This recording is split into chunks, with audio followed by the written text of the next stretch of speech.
There is a lie that we are told when we cross the threshold of 50. It is a subtle, insidious lie that creeps into our subconscious, validated by sympathetic nods from doctors and the pitying glances of our partners. The lie is that the slow, grinding decay of our bodies is inevitable. We are told that the fire is supposed to go out, that the engine is supposed to sputter, and that waking up feeling like a rusted-out shell of the man you used to be is just part of aging. They tell us to accept the cold hands, the brain fog that feels like cotton wool stuffed behind our eyes, and worst of all, the humiliating silence between our legs. But I am here to tell you that this is not natural. It is a mechanical failure, a plumbing issue, and a suffocation of your own biology that you are likely causing yourself every single night without even realizing it. I remember the morning I hit the absolute bottom. It wasn't a dramatic crash, it was just a Tuesday. The alarm clock screamed at 6:30 a.m., and for the 1,000th day in a row I didn't wake up. I was resurrected. Dragging myself out of sleep felt like clawing my way out of wet cement. My body felt heavy, leaden, rusted shut. I sat on the edge of the bed, staring at my feet in the grey light, and I realized I couldn't feel my toes. My hands were freezing, lifeless claws, even though the room was warm. My circulation was so poor, so sluggish, that the blood simply wasn't reaching the extremities. I was dying by degrees, starting at the edges. But the physical exhaustion wasn't the worst part. The worst part was the shame. I looked over at my wife, sleeping peacefully, and felt a hollow pit in my stomach. For the last 3 years, our intimacy had evaporated. It wasn't for a lack of love. It was a lack of function. Every morning, I woke up hoping for that familiar pressure, that unconscious signal of male vitality, the morning wood that I had taken for granted in my 30s. But there was nothing, just dead silence. My manhood felt shriveled, cold, and utterly disconnected from the rest of me. I felt like a gelding, a eunuch living in a house built by a man who no longer existed. I tried to hide it. I tried to play it off as stress or work or just being tired, but you can't hide the truth from the woman who shares your bed. I could feel her confusion, her rejection, even though she never said a word. She thought I didn't want her. The truth was, I wanted her with a desperation that made my chest ache, but my body had betrayed me. My internal pump was failing. It felt like trying to start a high-performance car with a battery that was completely dead and fuel lines that were clogged with sludge. I did what every desperate man does. I went to the doctor. I sat on that crinkly paper, stripped of my dignity, and explained that I felt like a ghost. He checked my blood pressure, high. He checked my cholesterol, borderline. He shrugged and wrote a prescription for the blue pill. "It happens," he said. "This will help with the plumbing." I took the pill that Friday night. I wanted to believe it was the answer. We had a date night. I set the mood, and I popped the little diamond-shaped tablet. Within 20 minutes, my face felt like it was on fire. My head began to throb with a blinding pressure behind my eyes. My heart wasn't beating, it was vibrating, fluttering like a trapped bird against my ribs. I felt a surge of panic. I looked in the mirror and saw a man with a flushed purple face, eyes bloodshot, gasping for air. And yes, there was a reaction below the belt, but it didn't feel like desire, it felt like a chemical coercion. It was painful, rigid, but numb. Forced by a drug that was brutally shoving blood through arteries that were stiff and calcified. I lay there in the dark, my heart hammering an irregular rhythm, terrified that if I reached climax, my heart would explode. I didn't have sex with my wife that night. I pretended to fall asleep, listening to the terrifying sound of my own pulse in my ears, praying I wouldn't die of a stroke right there in the marital bed. That was the moment I realized. I cannot force a chemical reaction through a broken machine. If the pipes are rusted, increasing the water pressure doesn't fix the flow. It bursts the pipes. I was clogged, I was stiff. My endothelium, the inner lining of my blood vessels, was coated in years of plaque and inflammation. I was suffocating from the inside out. I knew that if I didn't find the root cause, I wasn't just going to lose my sex life, I was going to lose my life, period. If you are exhausted by dangerous temporary fixes and want to understand the real mechanics of saving your own body, I've left a guide in the first link of the description. The Vascular Pressure Blueprint. How mature men are flushing out arterial plaque to restore full, rigid blood flow naturally. My search for a real mechanical fix led me to a man named Dr. Richard Coleman. He wasn't a urologist. He was a specialist in vascular mechanics. I managed to get a consultation, expecting him to talk about testosterone replacement or statins. I walked into his office, a man defeated, carrying a folder full of blood work. He barely looked at the papers. He looked at my face. He looked at the dark circles under my eyes, the pale grayish tone of my skin, and the way I was breathing. He asked me one question. A simple, bizarre question that I will never forget. Do you wake up with a dry mouth? I blinked, confused. Yes, I said. Almost every morning. I have to drink a glass of water immediately. My throat feels like sandpaper. Dr. Coleman leaned back and nodded as if he had just solved a murder case. That, he said, pointing at me, is why you are impotent. That is why your hands are cold. That is why you are exhausted. You are making a critical sleep mistake. Mouth breathing.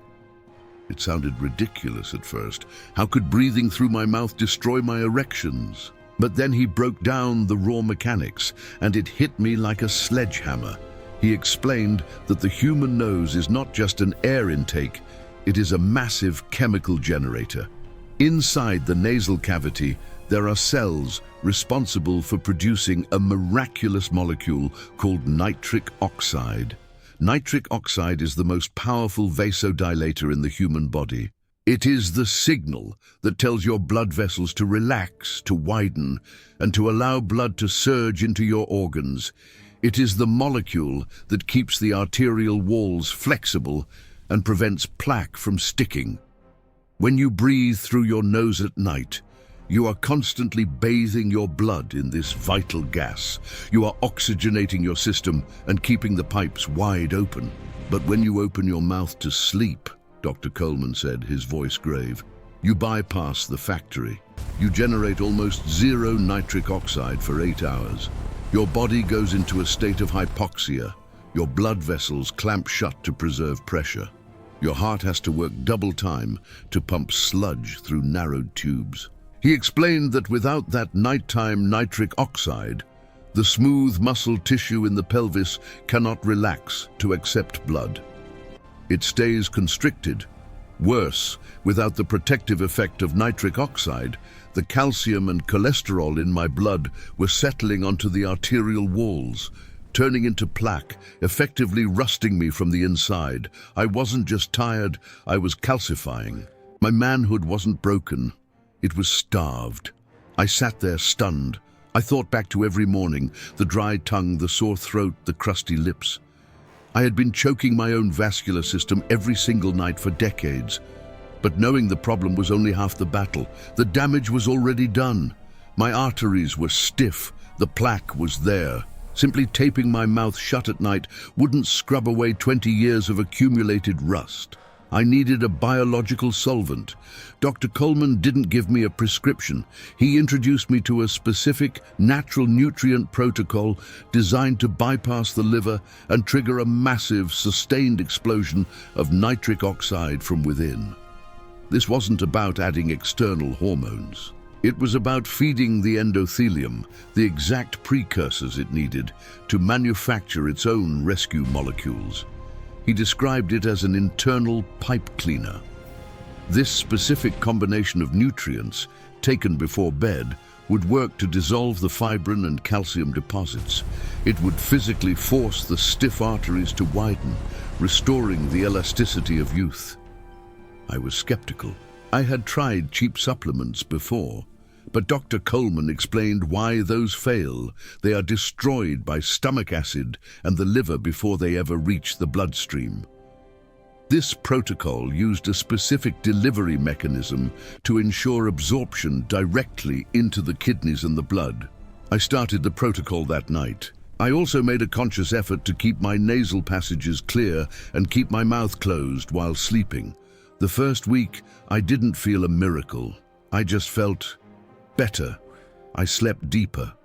The dry mouth disappeared. I woke up feeling actually rested, not like I had been fighting a war in my sleep. The brain fog began to lift, like the sun burning off a morning mist. I could focus at work. I had energy in the afternoons, but the physical transformation in my vascular system took a little longer. It was about day 20 when it happened. I woke up before the alarm. The room was still dark, and before I even moved, I felt it. A pressure, a distinct, throbbing, undeniable hardness. It wasn't the weak, half-hearted stirrings I had occasionally felt over the years. This was violent. It was rock solid. It was the morning salute of my 20s, standing at attention with a pressurized force I had completely forgotten. I lay there, afraid to move, afraid it was a dream. I put my hand down. It was real, and it wasn't just that. My hands were warm. My feet were warm. I could feel the pulse in my fingertips. The rust had been scrubbed away. The floodgates were open. The biological solvent had done its work, dissolving the blockage and allowing the nitric oxide to surge through my system, inflating the vessels to their maximum capacity. I turned to my wife. She shifted in her sleep, and I moved closer, pressing against her. She woke up confused for a second, and then I felt her freeze as she realized what was pressing against her lower back. She turned around, her eyes wide in the darkness. There was no need for words. There was no need for apologies or explanations. The confidence that surged through me wasn't just physical, it was the restoration of my identity. That morning, we didn't get out of bed until 8 a.m. When we finally did, the look on her face was one I hadn't seen in years. It was a mix of surprise, relief, and a rekindled spark that I thought had been extinguished forever. I went to the bathroom and looked in the mirror. The grayness was gone. My skin had color. My eyes were clear. I looked at a man who had fixed the machine. This isn't just about sex. It's about life force. It's about the fact that your heart, your brain, and your muscles all rely on that same vascular network. If it's clogged for your manhood, it's clogged for your heart. By fixing the flow to one, I saved the other. I realized that millions of men are walking around like zombies, dry mouth breathing their way into early graves, accepting ED and exhaustion as normal. It is not normal. It is a signaling error. It is a lack of fuel. You have the right to fix the root cause and reclaim your dignity. For those ready to skip the trial and error, the exact step-by-step method is in the first link of the description, the Vascular Pressure Blueprint, how mature men are flushing out arterial plaque to restore full, rigid blood flow naturally.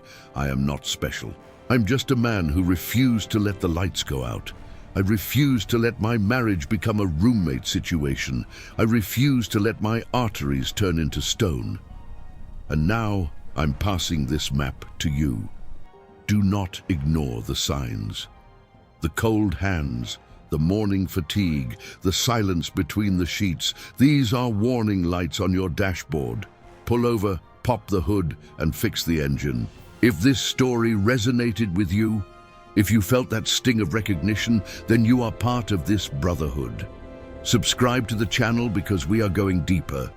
We are going to explore every facet of maximizing our biology, protecting our families, and living with power. I will see you in the next video. Keep the flow strong.